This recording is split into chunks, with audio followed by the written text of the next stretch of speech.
আলহামদুলিল্লাহ আলহামদুলিল্লাহ আলহামদুলিল্লাহ আমি আমার নিজের ব্যবসার জন্য একটা নগদাটের অ্যাকাউন্টটা খুললাম। ভাবতেছি একটা ব্যবসা করব, ছোট বা বড় কিছু।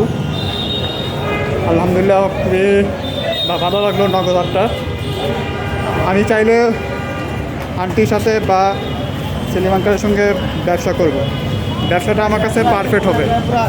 সবাই ভালো থাকবেন, ধন্যবাদ, খুদা হাফেজ, টেক কেয়ার, বাই বাই, আল্লাহ হাফেজ।